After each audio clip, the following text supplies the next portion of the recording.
nakapaghulog ba tayo ng ating SSS monthly contributions dun sa mga buwan na kailangan. So at least 3 months lang, yun lang yung kailangan natin. Pero within it, the 12-month period na necessary. Paano ba natin yun malalaman? So ito, bali sa SSS kasi may tinatawag na semester of contingency. Yun yung semester kung saan hindi siya counted. Kahit naghulog ka pa doon, halimbawa doon ka lang naghulog ng 3 buwan, hindi siya counted. So, para ma-determine natin kung ano ba yung semester of contingency na yun, kailangan muna natin alamin kung kailan ba yung due date ni baby. So, halimbawa, ang ating due date ay July 2022. So, ayan, i-mark lang natin siya.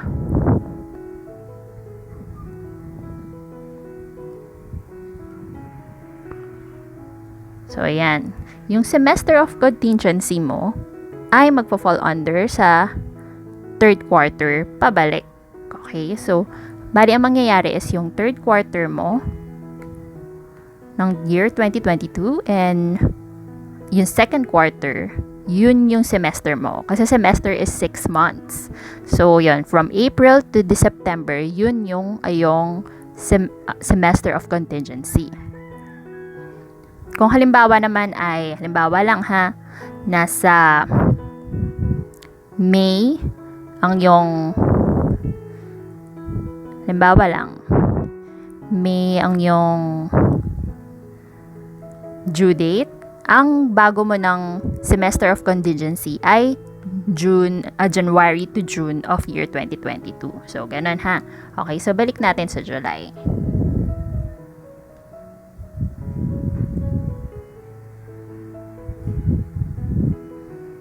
Okay. So, tapos i-mark na natin yung semester of contingency.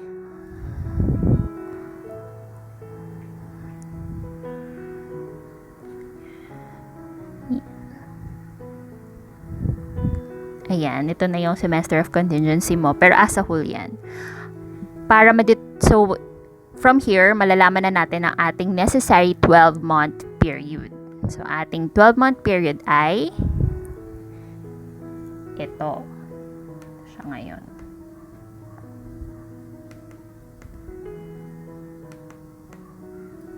Ayan.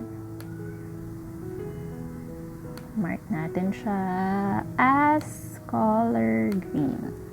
Ito. So, from April 2021 to March 2022, yun yung necessary 12-month period mo na dapat nakapaghulog ka ng at least 3 months.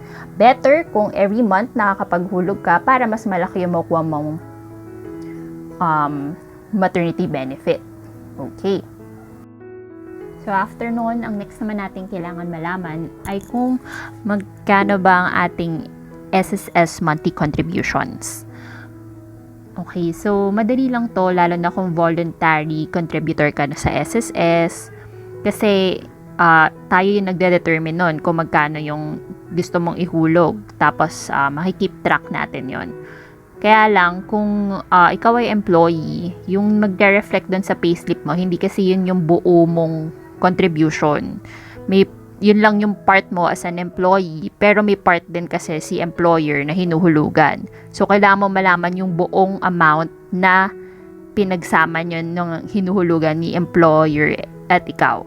So, pero meron tayo papakitang table mamaya kung saan madedetermine mo din later on. So, if ever man, kung employee ka, kailangan mo lang hanapin yung mga previous payslip mo para ma-determine mo yung tamang monthly contributions mo.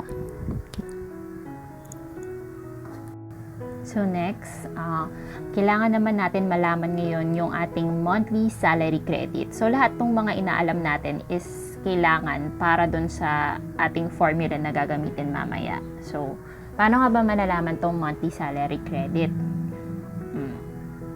Dali lang yan. Bali, actually, ito yung bagong monthly salary credit for 2021. Pero I suggest i-search nyo sa internet yung updated version. Kasi nagre-release kasi paminsan every year or every now and then si SSS ng bagong table. Kaya yun yung mas tama, yung mas updated. Pero as of now, ito yung January 2021 table natin. At makikita natin dito yung mapping ng sweldo at saka contributions para malaman natin yung ating monthly salary credit. Okay? So, pakita natin yung mas malaking version. Ito, sample. Dito, makikita natin na halimbawa, naghuhulog ka ng 400 pesos as a voluntary. Kumbaga, voluntary worker, 400 pesos ang hulog mo. Ibig sabihin, ang compensation mo around nasa 1,000 to 3,250. So, yan. Ang makakredit sa yung monthly salary credit, pag ganun ang range ng compensation mo, is 3,000 lamang. Okay. So, ayun. So, ganun yung mapping niya. Tapos, kapag employee ka naman, halimbawa dito, mag-sample tayo dito. Employee ka. Paswelduhan. Tapos, ang nakita mo sa payslip mo, ang hinuhulugan mo ay ito, 585 pesos. In short, ang total na yung binabayaran ni employee, yung nagpapasweldo sa'yo, at ikaw ay 1,700. Magpo-fall under ka ngayon sa 13,000 monthly salary credit. Okay? Dito pala. Ayan. So, ayun. So roughly, dapat yung range of compensation ay nandito sa range na to, which is 12,750 to 13,249.99. So, yan. So, ito naman yung iba pang sample. Yan. Pwede nyo sundin tong table na to as long as applicable pa siya para sa year. Pero kapag pag hindi na, ayun, madali lang naman, i-search nyo lang sa Google, SSS Monthly Salary Credit for year 2021. Ganon. Ganon lang siya. Kung ano man year yung applicable sa'yo. So, yun. So, halimbawa, ito, nakalagay dito, ayan, 24,750 and over. So, in short, kung sumusweldo ka ng, let's say, 70,000 pesos, halimbawa lang, ang contribution mo sa SSS is ito lang yung total. So, sa makikita mo sa payslip mo is ito lang dapat, 1,125 kada buwan. Okay. So, tapos yon, pero ang hinuhulugan ni employer sa'yo, yung nagpapasweldo sa'yo is 2,155. So, kaya ito yung naging total contribution nyo. Ang magiging monthly salary credit mo lang is hindi 70,000, but 25,000 lang. Kasi yun lang yung max na kayang ibigay ni SSS. Yun lang yung max na, monthly salary credit. So, yun. Kaya, kasi magulat kayo bakit hindi buo. Ayun. So, ito yung reason. Kasi nakatag kayo dito sa table, sa range na to. Okay. So, yun, ang dami na nating hawak na information. Ngayon, kailangan naman natin i-determine yung multiplier depende dun sa kind ng pregnancy na meron tayo. So, ito yung ating multiplier. Kapag miscarriage, 60 days, live birth, kahit normal pa yan o cesarean, is 105 days. Tapos, kung solo parent, dahil sa Solo Parent Welfare Act of 2000, RA 8972, ayan, meron tayong 120 days. Okay. So, tandaan lang natin yan. Depende kung ano yung eksakto para sa atin dyan. Yun yung magiging multiplier natin mamaya. Okay? At ito naman yung ating mga formula.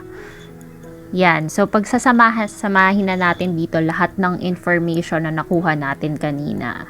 So, sabi dito, kailangan natin makuha yung average daily salary credit. And paano nga ba makuha yun? Kailangan daw nating i-add yung highest 6 months ng ating monthly salary credit. Ayan. Doon sa 12-month period na necessary, yung pinakauna nating diniscuss. So, yun.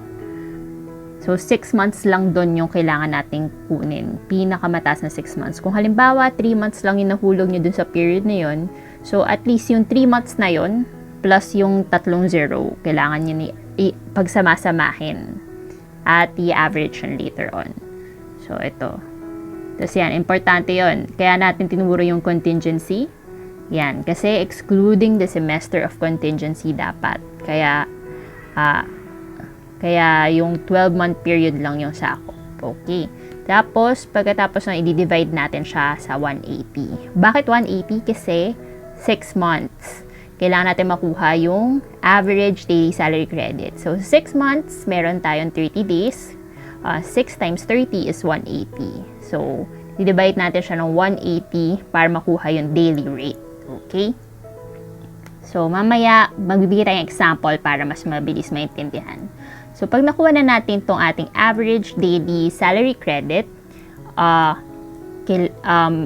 i-multiply lang natin siya dun sa ating multiplier. Yung number of days na nakita natin sa table kanina. So, kung ano man yung applicable sa atin doon, yung multiply lang natin yung ADSC doon. Tapos, makakukuha na natin kung magkano yung ating maternity benefit. Okay? So, sige, magbigay tayo ng example. Based dun sa una nating example, 'di ba, July 2022 yung due date. Kaya magfo-fall under sa April 2021 to March 2022 yung 12 necessary period. So within this month, dapat nakapaghulog si SSS contributor ng at least 3 months. So based dito sa table na to, halimbawa lang to, makikita natin na nakapaghulog naman siya at paiba-iba yung contributions niya. So, ano ba yung makukuha lang doon? Sabi doon sa formula kanina is 6 highest doon sa 12-month period na yun. So, hanapin lang natin yung highest. Ayan, hin-highlight na natin. Ito, based dito, ito yung highest contributions niya. So, kung halimbawa, voluntary contributor kayo, tapos paiba-iba yung nauhulog nyo kada buwan, ayun, so hahanapin nyo kung ano yung pinaka-highest doon sa period na yun. Okay. So, ito tandaan natin, may tatlong 24,000 at may tatlong 25,000 din. Okay? Next. Ito na yung sample computation mismo. So, ayan. Kinuha natin yung sum dun sa 6 na yon. So, tatlong 24,000 at tatlong 25,000. At dinivide natin ng 180 following dun sa formula. So, ito na ang ating ADSC or yung ating average daily salary credit. Ngayon, yung ADSC na to, i-multiply lang natin dun sa ating multiplier. Yan, nilagay na rin namin lahat para magkaroon kayo ng idea kung magkano. So, based dito sa computation na to, meron makukuha si SSS contributor na 49,000 kung siya ay nag-miscarriage. Tapos, kung live birth naman, regardless kung normal pa yan or cesarean, may makukuha siyang 85,750. At kung solo parent naman, ay meron siyang 98,000.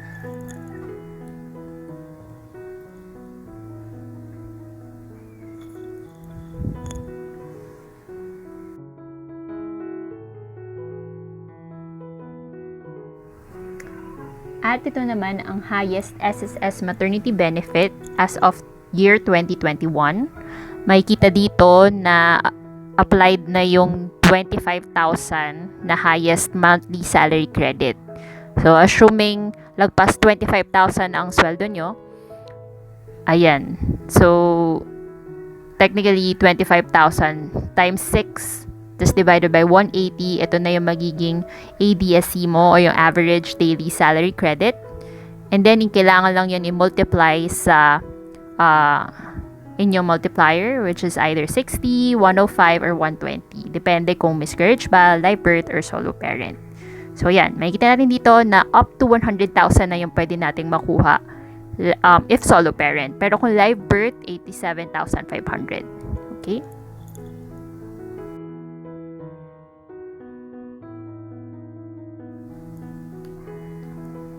Para naman sa lowest SSS maternity benefit, based dun sa table na nakita natin kanina, yung monthly salary credit table, makikita doon na 3,000 yung lowest na possible. So, 3,000 times 6 divided by 180. So, magiging 100 ang ating ADSC.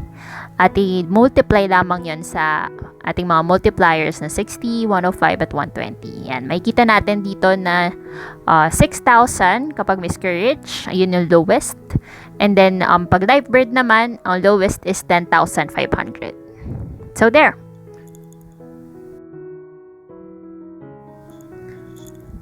Siguro i-note na lang din natin dito na yung amount na nakikita natin dito sa screen ay makukuha lang natin ng buo kung tayo ay isang volunteer contributor ng SSS. Kasi kung employee tayo, meron tayong employer, ito kasi yung amount na tumutulong sa atin para mapunan yung ating maternity leaves. Kumbaga part ito ng maternity leave salary natin. Okay? So, hindi siya on top.